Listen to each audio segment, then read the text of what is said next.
What's going on? What's going on, everybody? It is the Only Sports Podcast. That's right, the Only Sports Podcast. I'm Will. That's Casino over there with his baby. How we doing today, Casino? Doing great. You know, people don't need to know about everything that we talked about just before we started this podcast, so I'm doing great. Yeah. I mean, just fun stuff, as it always is. This is the Oh, sorry. Continue. This is the last weekend, or technically next weekend. We won't. I mean, we'll obviously be talking about the games that happen this weekend, but then the weekend after that, there'll be nothing because that'll be the week where there's no football and we just have to wait till the Super Bowl. Yeah, so how you feeling about the games, Casino? On the last podcast, we made it known that your picks were the Ravens and Lions. Mine were the Chiefs Niners because I truly believe we can't have nice things. Has your opinion or anything changed on these two games? No. I mean, I understand your take, and it's a very good take about how the Niners match up well against the Lions. I get that take. I understand it. Makes perfect sense. But I still like the Lions. I want the Lions. I'm not going to back down on my Super Bowl pick now. Ain't going to happen. But I still don't know how you're choosing the Chiefs over Lamar Jackson, man. Because we can't have nice things. That is what I'm saying, Casino. You're not nice. You're not a nice thing. I agree. Without you just lied to his face. You said he's a very handsome baby, and now you're telling him that he's not. No, I'm looking down to me. No, I was looking down at my son. Oh, I thought you said we can't have nice things. I think he's pretty nice. No, he just spit up again. That's very nice. But without further ado. Let's dive into we need an ado shirt. We need a Segu shirt. I mean, mispronouncing words is funny. But I got one of our listeners. He hit me up and he was like, "I want a Segu shirt." I'll wear it. I mean, today you haven't commented on my shirt. These are flamingos. I'm not looking at it right now. I'm honestly looking at all the other things. I can't tell what those are from here. They're flamingos. Nice. They just look like little pink dots. I just thought you were wearing a polka dot shirt. No. I was I'm wearing night shit because that's just half my wardrobe. I was literally So Casino and I we work, but we're also house husbands, and we're always cleaning the house and doing laundry and doing shit like that today. And I know I'm gonna get talked to by the wife if she comes home. But I always do the laundry. I'm a laundry fiend, right? It's a stress reliever. I'm all caught up. So I was literally did all my laundry yesterday, and I was going to wear the green shirt that I wore for our last episode on this podcast because it was on top of the pile of clothes I just finished and folded. And then I was like, no, that would be like the 9th podcast in a row where I've worn the same shirt. I've cleaned it, but I've worn the same shirt on back-to-back episodes without even noticing. We're on, but see, it goes throughout days. Like, we're not recording the next day. Well, but that's what I'm saying. It would just look weird if I wore the exact same shirt I did 4 days ago. Are you, is this a way of telling me I need to stop wearing night stuff, or I need to stop wearing my Lady and the Tramp sweater?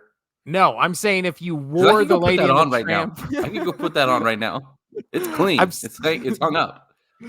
I'm saying if you wore the Lady and the Tramp sweater for like 4 podcast episodes in a row, even though we record them over the span of 2 weeks, I feel like it'd be weird and noticeable. So to avoid that, I was going through my closet and I was like, what is this shirt I have in here that I know for a fact I have not worn on the podcast? I came across flamingos and I was like, it's a special occasion, NFC and AFC championship weekend. I got to put on the flamingo shirt. So, and also, that isn't showing my bias towards any of these teams because there's not an NFL team who's the insert city name Flamingos, which there should be. The Flamingos So there's probably like a minor league team for that, I was thinking insert. baseball. There's got to be a Flamingos Well, baseball I team. mean, yeah, dude, and even in hockey, there's a lot of really good, just like silly minor league team names, and it's fantastic. Minor leagues are strictly for entertainment. They're they're not meant to develop players. They're there for strictly entertainment. I guarantee it. That's all it is. So I looked it up. There is a amateur baseball team called it in Florence, South Carolina, called the Florence Flamingos, I which do like is that. that is pretty. I'll tell you what, that is a. Oh, there's a somebody. I'm just googling this on the air. Somebody said the Las Vegas basketball team that is going to be expanded into the NBA any day now should be called the Las Vegas Flamingos with this logo. Shout out to that guy. I kind of like it. I kind of like that. Well, I mean, it I goes kind of on like par it. with the Knights throwing the flamingo onto the ice after a victory. So I'm looking up the best base. It's the best 15 names for. We're going off a side tangent here because you know what? We don't do this enough, so we're gonna do it. I just typed in 15 best minor league baseball team names ranked. So in 15 we have the Toledo Mud Hens. Meh. Man, that's not. That's fine. I mean, We have the Belat Sky Wisconsin Belat, or I don't know. The Belat Sky Carp. Okay, Sky Carp. Sure. I gotta move this down a none of little these are faster. as good as that flamingo holding a No. baseball in his mouth. The El Paso Chihuahuas. That's good. No, I like I don't that. know. Fort Myers Mighty Muscles. I like that one. That's a good one. The Montgomery Biscuits. Oh, that's great. Oh my I'm gonna gosh. get it. Oh my gosh. You have to look up Montgomery Biscuits right now. Their mascot is literally a biscuit with a piece of butter for his tongue as it's opening up. That is solid. Oh my gosh. Oh man, We have the Montgomery Shuckers. Biscuits. The Montgomery Biscuits might be my new favorite team name out of anything and everything.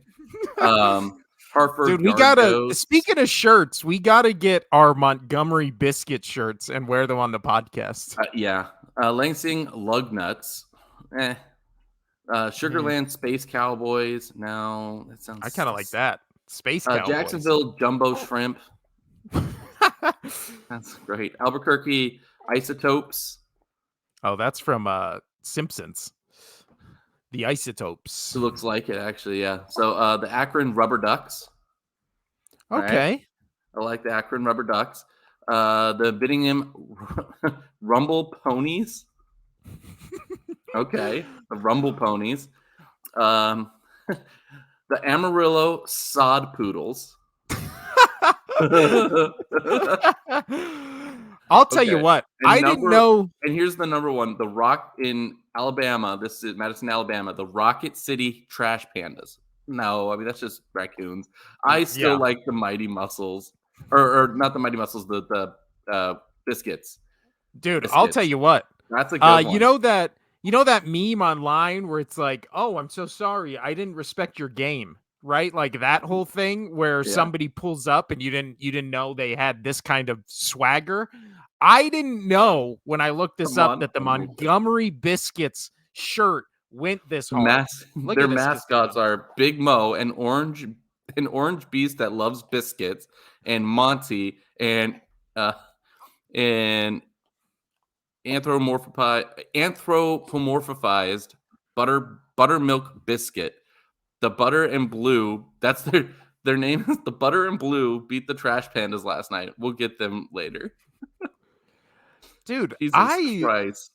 They have a Marvel Defenders of the Diamond logo that is this Montgomery Biscuits. Dude, that's a fantastic name. Montgomery Biscuits. I mean, my whole wardrobe for this podcast might just be Montgomery Biscuit swag because all these shirts and designs, I'm looking at them. I love it. All right. This is what more of this Wow. podcast needs. That's great. Look at this. Look at how nice that is. Biscuits, dude. That is so man. Dude, a powder blue Biscuits jersey is what that is called that I just showed you. Jesus. I want to wear that. You know what? The official sports team of this podcast is the Montgomery Biscuits. I will do anything to have this podcast sponsor them because, oh man, I don't know even what this is. The official Gump jersey. Even this looks good. What are we doing here? Who's ever making their apparel is just, I'm going to start wearing it. Did you show, I had looked away. Did you show the biscuit mascot? Yes, I showed the biscuit mascot. I showed their shirts. I mean, What about the orange? What can you find the orange creature that eats the biscuits? I think that was the thing that was the Marvel one, right? Or is that the guy who took over Thor's hammer? So look up Big Mo Montgomery Biscuits. Big Mo is his name. Big Mo. Big Mo.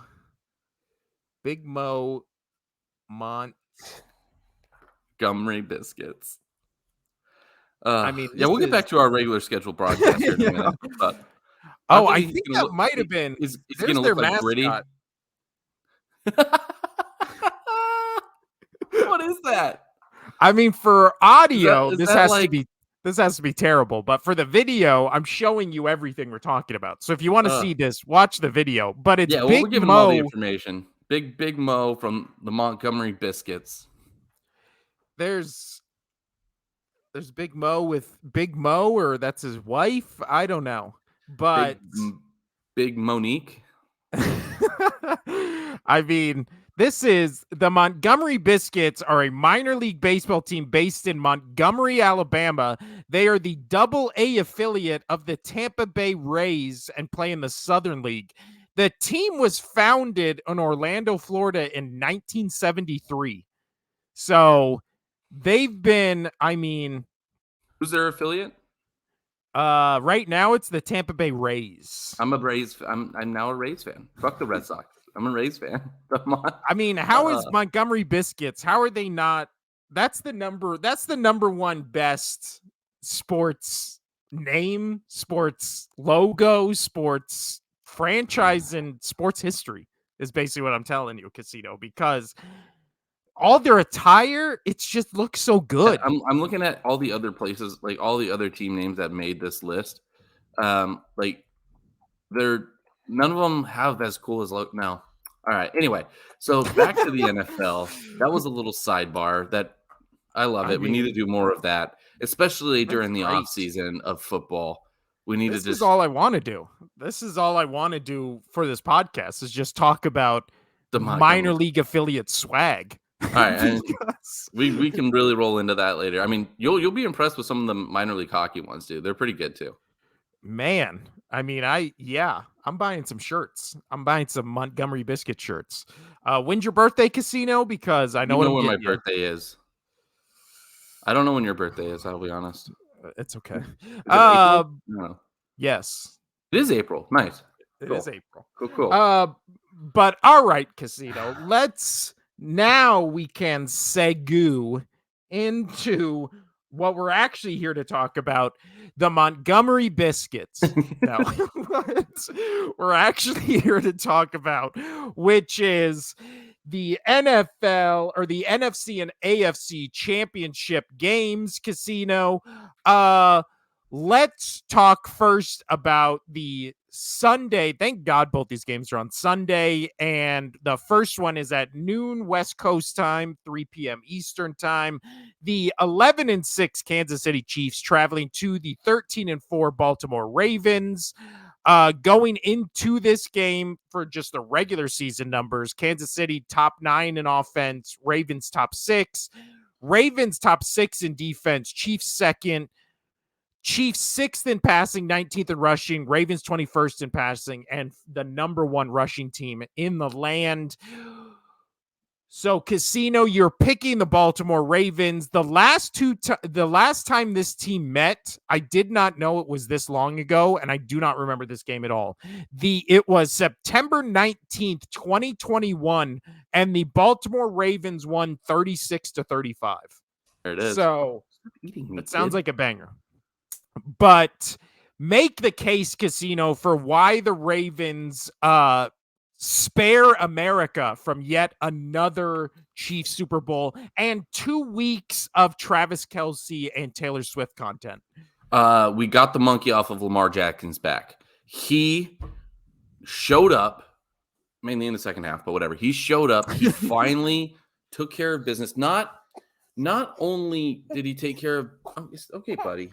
Not only did he take care of business, like where he barely beat a team, he finally showed up in the playoffs and he stomped him. 4 touchdowns. Like, I think that was weighing on him so much, was to be able to perform, have a good performance and play very well in a playoff game and win it. That I think this was huge for him. And now they have to go Casey has to go through Baltimore. He won at home. He did that. So it wasn't just a playoff game. It was a playoff game at home that he won. I don't see how he could finally just breathe and now play his game. Yes, the job's not done. You still have to beat the Chiefs. You still have to win the Super Bowl. But you see it a lot when players or teams finally get past. We talk about it in hockey a lot. When people are in a scoring drought and then they finally get that point, they can breathe again. And then they start scoring. They start going off for the next 4 or 5 games in a row. That's how I'm going to feel about Lamar Jackson. I think that winning that game at home is really going to boost him. And I like the Ravens against the Chiefs. Like, that Ravens defense, if they play any which way they did last game against the Chiefs, I think they're going to have a hard time. I know Travis Kelce has a really good record against the Baltimore Ravens. I know that he plays very well. He puts up some good numbers. He averages somewhere in the 90 yards passing, averaging when he plays the Ravens. So they're going to have to figure out a way to mark him. But if you take him out of the game, yes, you have Reese. But you take your chances with that. You take the guy that Rice is Reese. Did I say Reese? I was thinking Brees Hall in my head. Sorry. Whatever. Go on. Keep going. It's not as bad as you, Micah Parson. I mean, hey, we just said all our shirts are going to be us mispronouncing words, so you're getting ahead of it. Reese. Got it. Reese for Rice. Keep going. Anyway, that guy. I think you just take your chances. You let him go. Yes, they have Pachenko, and letting Pachenko run around and do his thing as well. But I truly have a hard time seeing this Chiefs team, this Ravens team, pretty much how you're saying that it's going to be tough for the Lions to beat the Niners. This is how I'm seeing the Ravens with the Chiefs. But again, with the Ravens with the Niners and the Lions, I am just going off of all hype and momentum. I can't see any fault in the Ravens team. I see fault in the Chiefs team from week to week. I don't see it with the Ravens, especially being healthy. That's why I am picking the Baltimore Ravens. Yeah, I think when you go just position by position when it comes to the Ravens. My son is asleep in my hands, so I'm going to go put him down. Yeah. But those were all good points, Casino. And I think, as I was just about to say, when you go position by position, when it becomes, tit for tat, quarterback, running back, defense, tight end, all this kind of stuff, I think these teams are very evenly matched because obviously Lamar Jackson's about to be a 2-time MVP now. Mahomes is on a different level, but this isn't, comparing to Burn Casino when he's not even here. This isn't like comparing Mac Jones to Patrick Mahomes, right? You're comparing Lamar Jackson to Patrick Mahomes, and Patrick Mahomes is something we've never seen, but so is Lamar Jackson because he has the quickness, the burst, the speed, the running ability of a Michael Vick, but then is also a much better passer and is also with a coach and a scheme that know how to maximize what he can do. And that's why, we've seen him have an amazing career, that the only acolytes that are really missing are postseason success. And like Casino said, there's certain players or there's certain teams that whenever they get over the hump, and whatever the hump is, for example, last week, the Buffalo Bills, I think they beat the Chiefs, and now all of a sudden you've gotten over the hump and you can go on a roll, and who knows, they probably go into Baltimore and win because, like Casino was saying, they're over the one obstacle that's been stopping them from getting to the Super Bowl. When it comes to this Ravens team, the one thing stopping them from getting the Super Bowl has just been Lamar Jackson has been bad in playoff games. So last week he had a good to damn near great playoff game that finally, hopefully, because I want to see Lamar Jackson and the Baltimore Ravens in the Super Bowl, especially when it comes to being over the Kansas City Chiefs. Last week, hopefully, was the start to defeating some of the playoff demons that this team has had in the Lamar Jackson era. So now we go to this game specifically. It's in Baltimore, which, again, we've only seen Patrick Mahomes have one playoff game in his career, which is nuts in itself. But it was last week. It was a good game. I would say a good Chiefs game, not a great Chiefs game. Again, they almost, gave that game away with the goal line fumble, and that's not uncharacteristic for this Chiefs team. They do a lot of dumb turnovers because they have so many offensive weapons, quote unquote weapons, that aren't as efficient or as deadly as Chiefs offensive weapons have been in the past, with Tyreek Hill or a Travis Kelce, who, even though he's come on in the last playoff game, in the last kind of quarter of the season, he's still had a very quiet season. And then you look at the Baltimore Ravens, they have as dynamic of an offense as you can have in this league, with the balance of the passing, the number one rush attack in the league. And then you also have the X factor, which is Lamar Jackson. And then the other X factor, which is a returning Andrews, who at this moment, this year, this period of time, might be a better tight end than Kelce just because he's younger. He's probably in his peak, where Kelce looks to be either at the precipice of coming out of his peak or maybe even on the slight decline, even though we didn't see it last week. So yeah, I don't know. When you compare this Chiefs to Ravens team, defense is oddly similar, quarterbacks oddly similar, just in terms of talent, not in necessarily how they play. And then they have tight ends where the offense is kind of filtered through them as the security blankets, as the number one targets, and then a bunch of, I won't say question marks at wide receivers, because I trust Zay Flowers on the Ravens side more than probably anybody on the Chiefs side. But I would also say Rice has shown this season that he can kind of step up when Kelce can. So, or when Kelce can't. So you have the star tight end on each team. You have the young up and coming wide receiver, and then you have kind of questionable wide receivers around them. I still think the Ravens wide receiver core is better, but not by much. You also have, the running attacks, where obviously the Chiefs aren't as dynamic because Mahomes is not a running quarterback, but he doesn't really need to be, and he can be if the opportunity calls for it to just pick up yards on a scramble. But you have a balanced attack. You have a Chiefs team. Again, you always hear, analysts and players talking about Lamar Jackson, and they always say the thing of, you never can prepare for what you're going to get with him because he's so dynamic as a passer and a runner, and just the ability to get out in space and make plays or buy time in the pocket or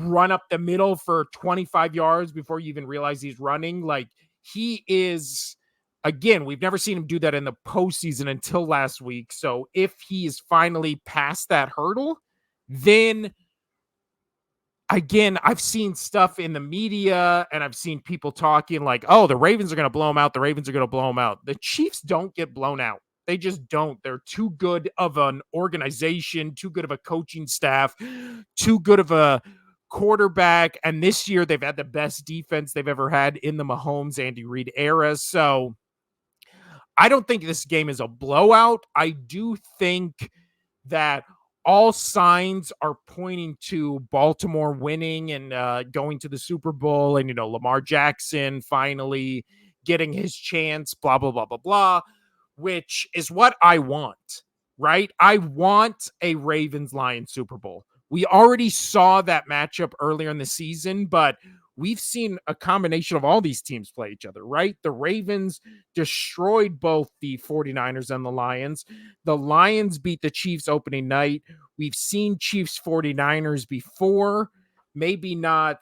I don't believe they played this year, but we've seen it in a Super Bowl, which I always hate when it's like Super Bowl rematches, just because I like fresh teams in the playoffs and, in the Super Bowl. But yeah, I don't want to see a Chiefs 49ers Super Bowl. I think Chiefs Lions would be interesting only because first game of the season, last game of the season. So, like George Lucas would say, it's poetry, it rhymes.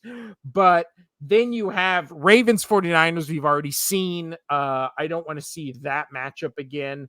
Not even because the first game was just such a blowout. I just don't think there's, I don't know, any kind of meat on that bone because I'm not rooting for the 49ers in any of these scenarios. So a 49ers revenge game against the Ravens, I feel like isn't compelling enough where it would be, the Ravens. Oh, can Lamar Jackson win his first Super Bowl? Oh, the Lions are here for the first time ever, right? I think those two are much more compelling. I'll even take a Chiefs. Oh, can they go back to back? Is Andy Reid going to retire after this? Now, again, I could do without the Taylor Swift stuff, but that's every football fan. So that's also one of the main reasons why I don't want the Chiefs in the Super Bowl. Not because I don't even give a shit about Taylor Swift. I don't listen to her music. I'm not one of those weirdos online that is just constantly commenting about how much I hate her. She's just a thing, an entity, a person I just never think about. Why would so just constantly being bombarded with that for 2 weeks in the lead up to a Super Bowl and then the 50 cuts to her in the Super Bowl is just, again, a minor annoyance that can be easily avoided if the Chiefs lose here. So for all those intensive purposes, Casino is picking the Ravens. I am picking the Chiefs because we don't live in a fair world. We don't live in a just society. We don't live where nice things happen to us, especially in football. I'm saying this as an Eagles fan, right? So that's also why I thought Casino would be back here, but we'll just go ahead and segue into the next game, which is the game after, which I also think is weird that Lions 49ers isn't first compared to the defending Super Bowl champs trying to go back to the Super Bowl being the second game. That just feels, I don't know. I would just switch those if I was programming TV. I don't know why, but maybe Detroit. I think Detroit Rams was one of the highest rated playoff games ever, right? So maybe that's why. A lot of people on this Lions bandwagon, and I can't blame them because I'm one of them as well. The Detroit Lions, 12-5, heading to San Francisco to play the 12-5 49ers. Let's go through the stats real quick. Lions third in total offense, 19th in total defense, second in passing, fifth in rushing. The 49ers second in total offense, eighth in defense, fourth in passing, and third in rushing. The last time these two played was also in 2021. The 49ers won 41-33.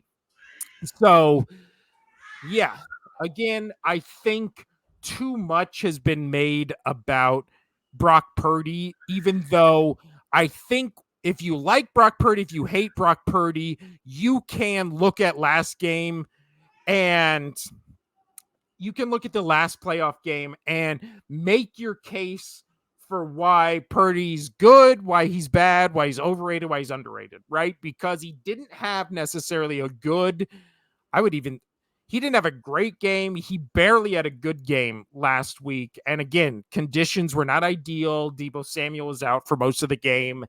Blah, blah, blah, blah, blah. That's always been the Trent Williams also out. So that's always been the crux to the argument against Purdy, right? Which is just when he doesn't have everything right, he struggles. Now, the other debate against Purdy was, well, he's never been in a situation where he has to win a game, on a game-winning drive. So when that comes, he's going to stumble, and we're going to see the flaw that is Brock Purdy and why everybody's right about him, blah, blah, blah, blah, blah.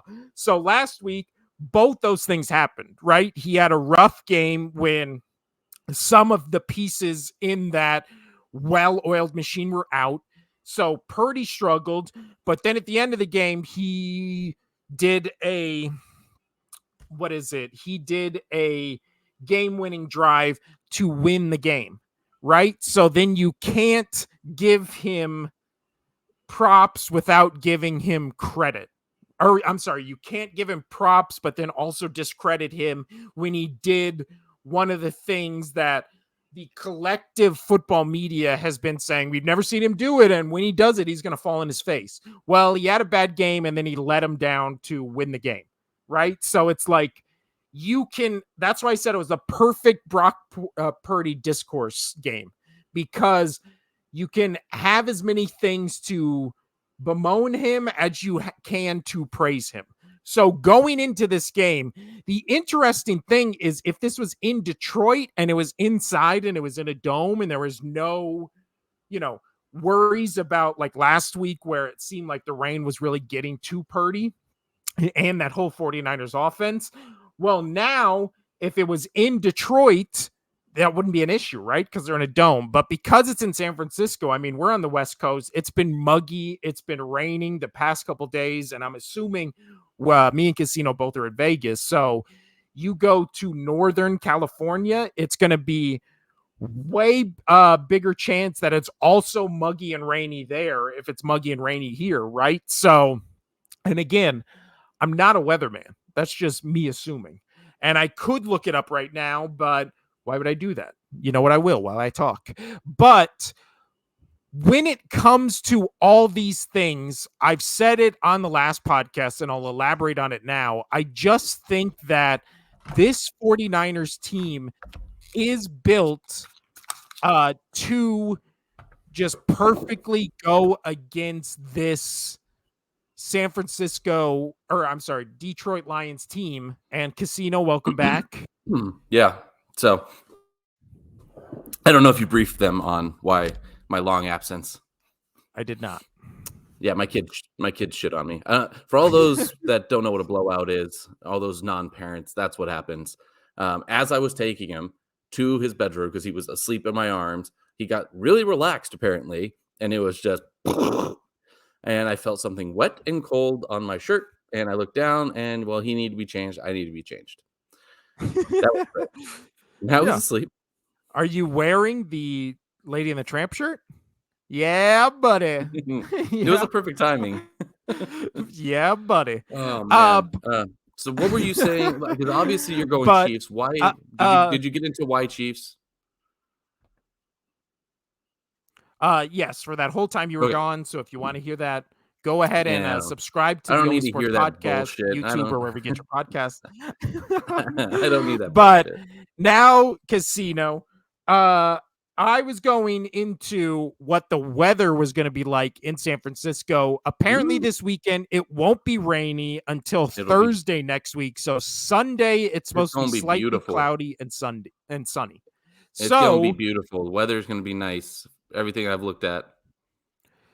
Yeah. So it's not going to rain till Wednesday. So weather shouldn't be a factor, which we saw Purdy struggle with last week.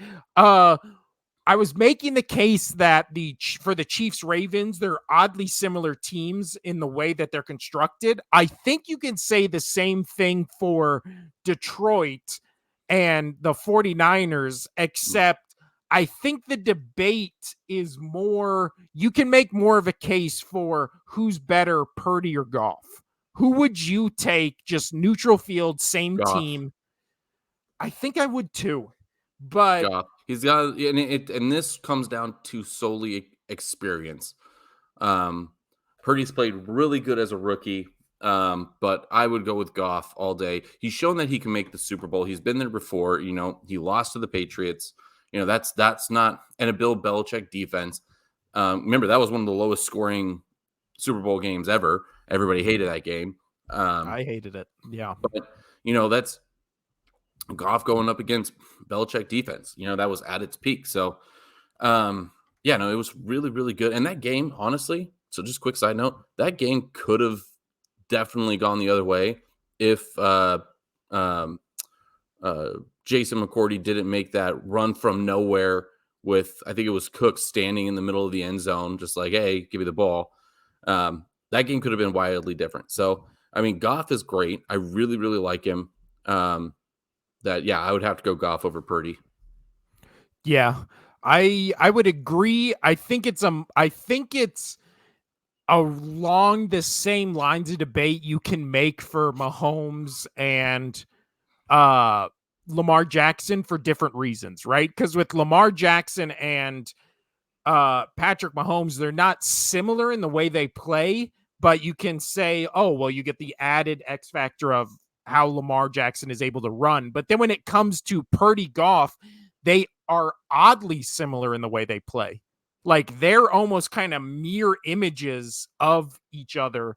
And I just think, again, I think the Super Bowl America wants, even though we saw this game earlier in the season and it was a blowout, is the Ravens Lions, right? I think that's what America wants, but also Ravens 49ers was also a blowout. And then Chiefs 49ers, I was saying how I hate rematches in Super Bowls. So I feel like 49ers Chiefs is a game we've already seen. And I don't remember that Super Bowl to me wasn't a good Super Bowl. Right? It was kind of, I think it was unmemorable, maybe only memorable because it was Andy Reid winning his first Super Bowl and the 10-point comeback and the Garoppolo miss that would have won the 49ers the game. So, yeah, I just think none of these matchups really intrigue me, except I think Lions Chiefs would be interesting because it's first game of the season and last game of the season, and I kind of like that symmetry. And then you also have the dynasty versus the team that's never been there. And you know what? I think if that would match up very well for the Lions. I would take the Lions over the Chiefs. I like that matchup setup. Yeah. If it was Lions Ravens, who would you be leaning towards? Ravens would win that game, but I'd be cheering for the Lions. But that's what I want to see, obviously. But not just because I hate the other two teams, but I want to see the Lions get to the Super Bowl. Like all my Lions friends, I met with one on Wednesday. Like I want him to experience like all of the media week and everything leading up to it, and all that shit. Like that's an experience among itself. And if it was here, oh man, like, it is here, but if, the Lions coming here for the Super Bowl, he's going to have to take off an entire week and a half of work. I guarantee it.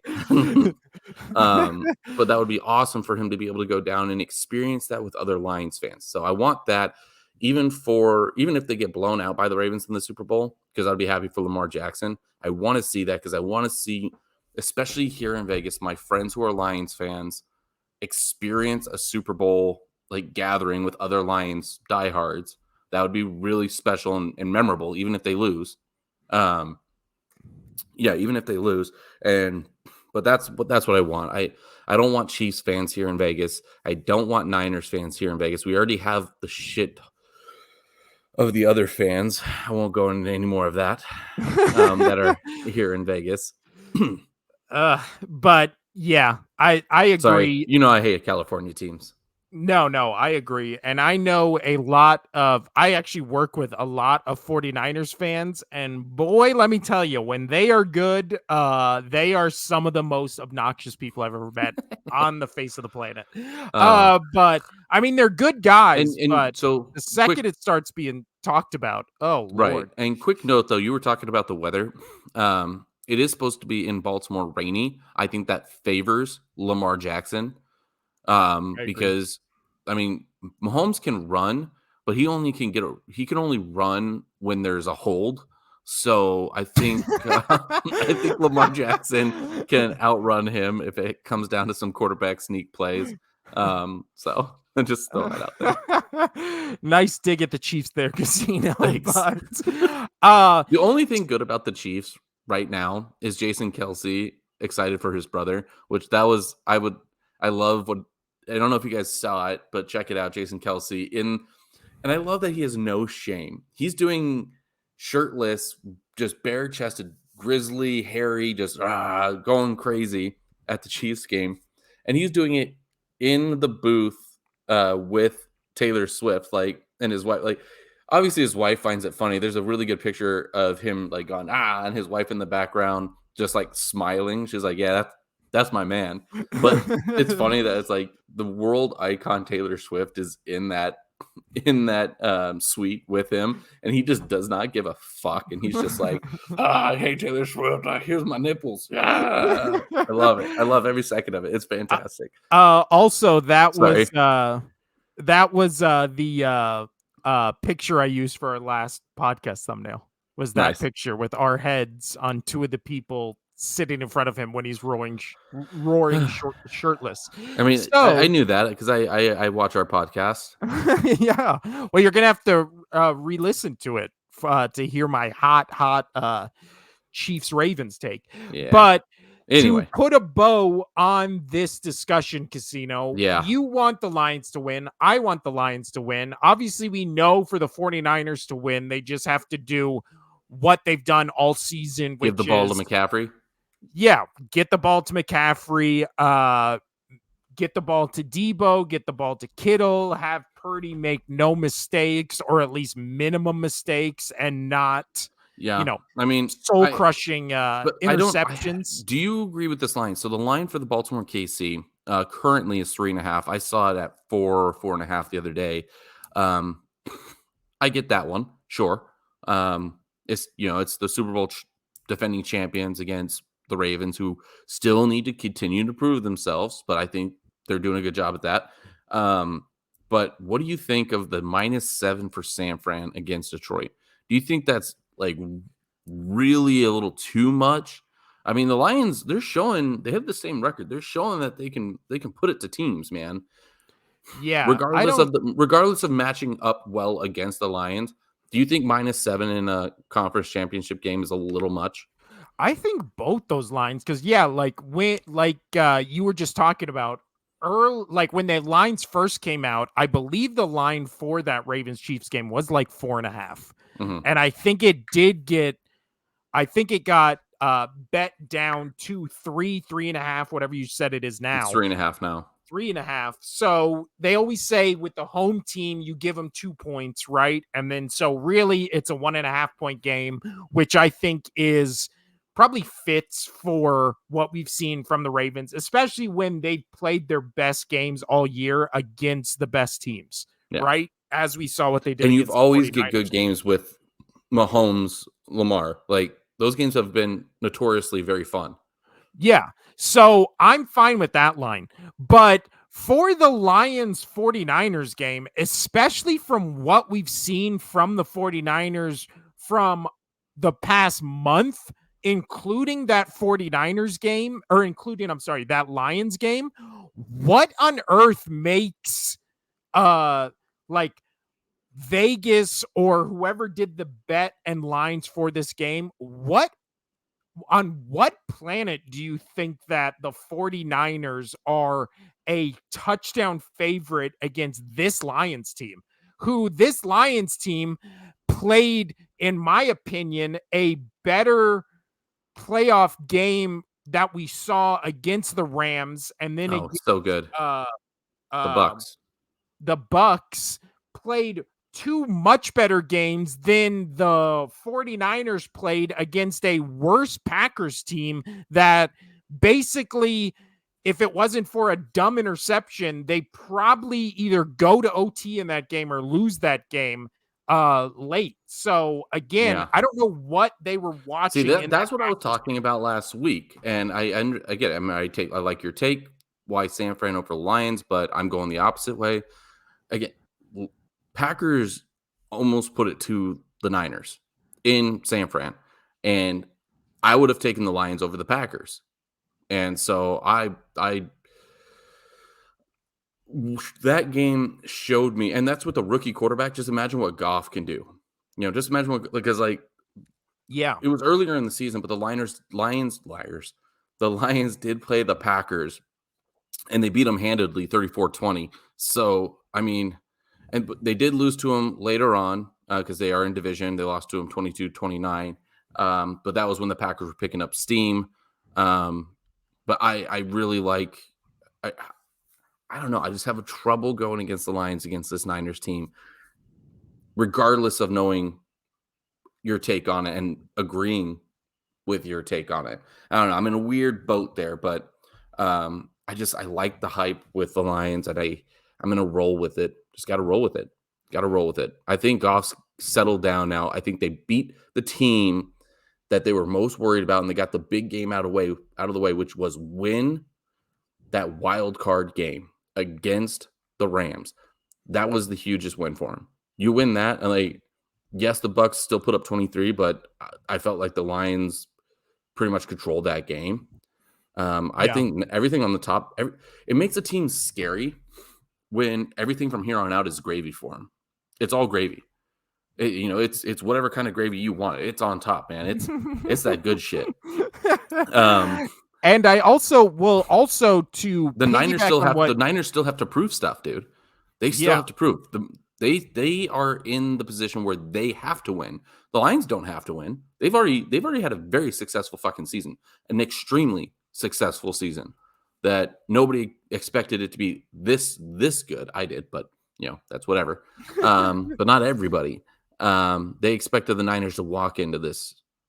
A lot of people expected Niners to walk into the Super Bowl. So.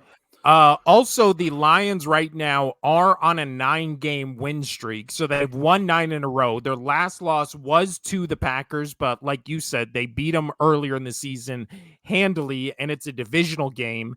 I'm sorry, they would be on a 9-game win streak if they didn't get screwed over in Dallas, which everybody knows if you they watch won that game. They won that game. The Lions outplayed the Cowboys the entire game and then were robbed on that final thing. Now, when it comes to the 49ers, they obviously lost the last week of the season to the Rams, but they were sitting everybody. Didn't matter. They played a rough game against the same Packers that the Lions beat and then lost to. And then they got blown out by the Ravens. They played so against a Commanders team that had given up. So again, from what we've seen from this Lions team, which is completely outplayed the Cowboys and got screwed on a wonky finish, they won against the Vikings by 10. They beat them again by 6. They blew out the Broncos by 28 points. They lost to the Bears. Ooh, I did forget they lost to the Bears. And then they beat the Saints, beat the Packers, beat the Bears again, won in a shootout against the Chargers. Again, I've seen outside of division, I've seen the Lions play really great games in the past month. That's the month on. That's my point, man. That's my point. From the 49ers, we've seen them play bad against the Packers. Their same guys who get injured every year have gotten a little banged up towards the end of the year. No fault to them, but again, it's expected. And then we saw them get blown out by the Ravens in Brock Purdy's worst. Don't change your vote here. Don't change your pick. No, I'm still picking Chiefs 49ers, but I do disagree with the line being 7 because I don't know what you've seen from the 49ers this season that you also haven't seen from the Lions, right? Both of them got blown out by Baltimore. Both of them have blown out other people. Both of them have had a last month where it's been real hit or miss. And then, but from recency bias, I've seen the Lions play better games in the playoffs than I've seen the 49ers play. Now, I know it's 1-2, but pick any of those 1 games for the Lions, compare it to the 49ers Packers game, and the Lions have played better in the playoffs. Again, so they after winning that first one, that second one was just gravy for them, man. Like they're yeah, happy where they are. Lose that Niners game and hold their head up high. So yeah, that makes teams scary. That makes teams scary when people are like, they're not going to do it. Like me. Like I always like to go to hockey references. Look at the Knights that first season. I expected them to be a borderline playoff team. A lot of people didn't have them making the playoffs, but once they got to that certain point in the season where they almost won the Stanley Cup, like that run that they had nothing to lose at that point. They had nothing to lose. Like they had already outperformed making the playoffs. That they had already outperformed what everybody expected them to do, and that just fueled them even more. That's how I see this Lions team going. Like everybody, like not everybody, people knew they were going to be a good team, but everybody still had the Niners, everybody still had the Eagles, and everybody had the Cowboys going before the Lions. So they've already succeeded. They've already succeeded. So in my mind, that this is just great for them. I think that momentum is what beats the Niners. Could be wrong. We could be talking about this on Monday, and you could be laughing at me, but whatever. So you know how this works, right? Laughing, I'll be crying. You're one game up. You're one game on top of me. This weekend, either you're going to be 3 up on me and you win, or we could tie. So that means if I come out of this weekend with both right and you don't, you'd have to win that last. Picks the Super Bowl right? No, I would still be up 1. You would have to tie me, but I would say we make a side bet to even that out, just in case there is a tie in the Super Bowl. We can debate that, Casino, when the time comes, but hopefully I am not right and you just went outright, because a Ravens-Lions Super Bowl is what I'm rooting for. I will be rooting wholeheartedly against a Chiefs 49ers Super Bowl. But I just think we can't have nice things, and that's why those 2 teams win, and we get 2 weeks of Taylor Swift and Brock Purdy talk, which will be just great.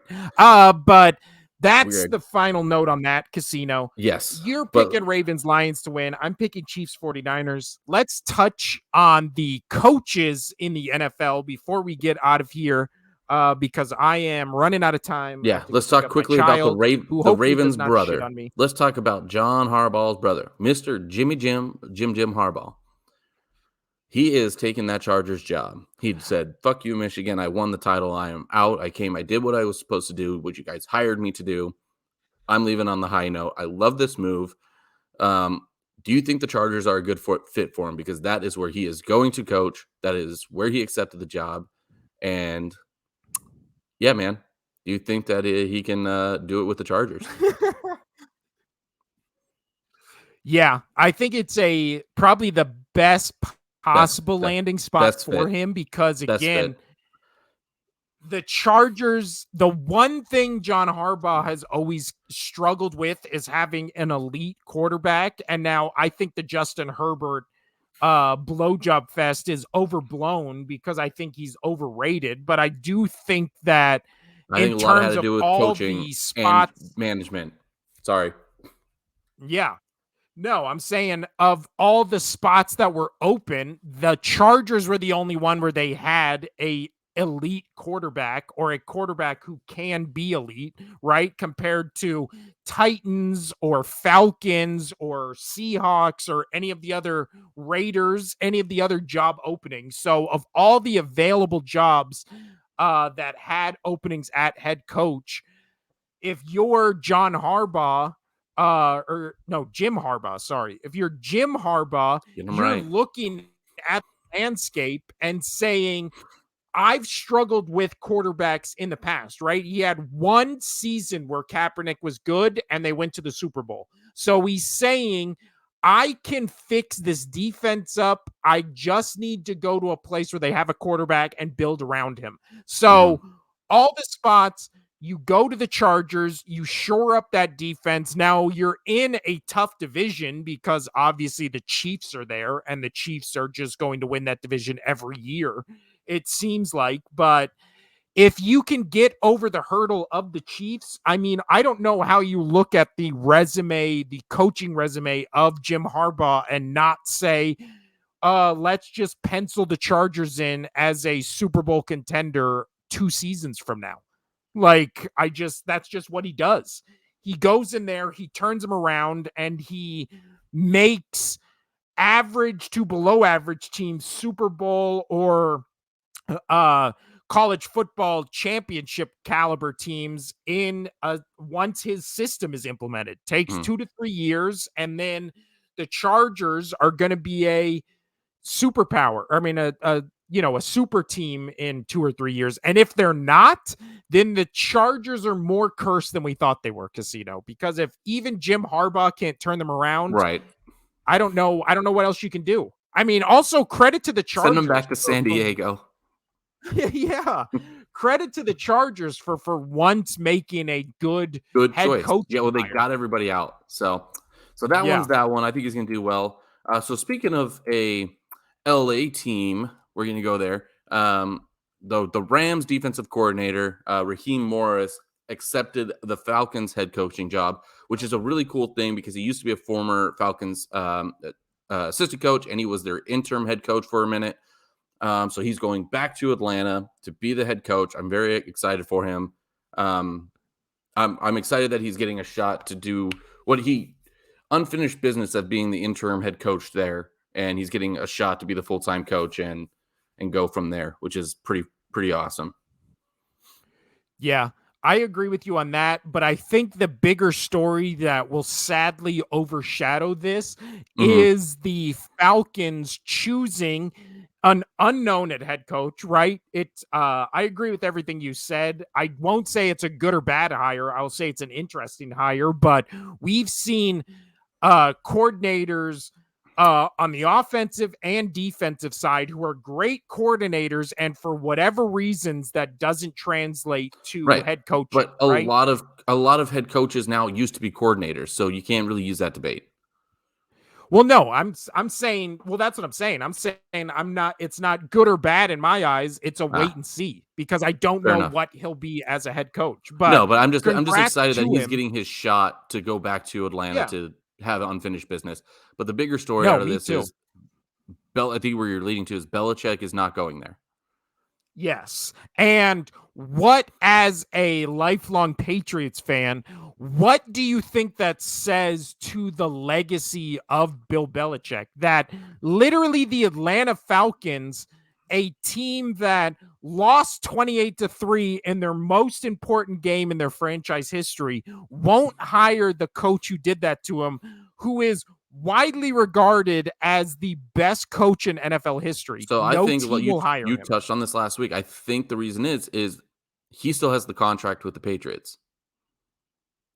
There looks like there would need to be like a trade ensue and get something for Belichick. I mean, it's weird. It's a weird concept there, but I think that's the thing. I also think people don't want him to come in and do the Belichick way with their team. I think that's also another big issue. I think the style of play that Belichick is used to is gone. It's not that big flashy football that is nowadays. So I just think teams are having a hard time picking him. Yeah, I think also, and that's a great point, I think that is a point that is being left out of a lot of the discussion because, like you said, it's way too heavily focused, much like the Lamar Jackson thing was way too heavily skewed on the why does nobody want Bill Belichick? Well, because he's been nothing without Tom Brady and blah blah blah blah blah. With the Lamar Jackson thing where it was like, why does nobody want to pay him this kind of money? And like, why is no teams offering anything, blah blah blah. And in both of those stories, the context of, yeah, you also need to trade away a bunch of your assets to acquire this person Can't do is it. being left out of the discussion. Yeah. Because with Belichick, if you're the Falcons or these young teams who are trying to rebuild, why do you want to give away potentially your best players, potentially your draft picks to get a head coach who is up there in age and could retire after this season, after next season, the second he breaks the record? Like, you don't know. You don't know how many years this guy has left, because even somebody like Andy Reid, who is comparable in terms of accomplishment and age, there's always rumors every year of like, this could be his last year. He could be heading out. There's rumors that if he wins the Super Bowl this year, he's stepping away. So you get a guy who, again, with the Falcons, I think they looked more at the Texans where they have DeMeco Ryans, a young upstart offensive or defensive coordinator, former player, and they saw the success where build with youth around a youthful guy got the Texans, and then the Falcons look like, oh, hey, let's hire a young defensive coordinator who used to be a player. He can be a player's coach, and we'll just build around that and keep all our draft picks. Right. So I know that you got to get on out of here, right? Yeah. Besides that, so I think I could cover it here. The last thing, there's 2 coaches left available that are worth a damn. Vrabel still on the market. Belichick still on the market. You have the Seahawks and the Commanders looking for jobs or looking for openings. That's the question. Do those 2 guys go to one of those spots and go from there? Well, I also think those 2 not making a move, it's also been reported that Ben Johnson, the offensive coordinator for the Lions, is also potentially up for one of those jobs. And then obviously they can poach coaches from, I know there's talk of the defensive coordinator for the Ravens and also. Andy Reid possibly retiring and maybe somebody taking that job. Yeah. Or Belichick. So I think nothing else is going to happen until after the season. And then we'll find out where the final coaches land and the final teams have. So I think with that, we are good. I know you got to get on out of here. And as I look down, I realized the shit is also on my pants. So it's dry. What a great way to end the podcast. Yeah, I know. I also think there's a sneaky rumor that Mike Vrabel might take over for Andy Reid's Chiefs if he steps down. So but also why wouldn't you put Belichick in there with another goat of a quarterback? You know, and a great defense in his young years, like dude, Belichick could just walk into another dynasty and just call it a day. But I agree with you. I don't think there's those 2 positions are filled till at least after this weekend, because who knows if the Ravens or Lions even make it to the Super Bowl. I hope they do. Yeah, exactly.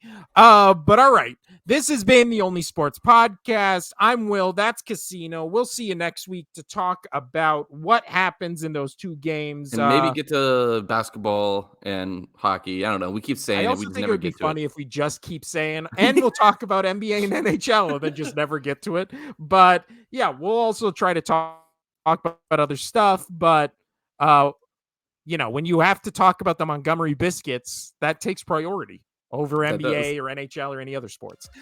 but this has been the Only Sports Podcast. I'm Will. That's Casino. Adios. Bye.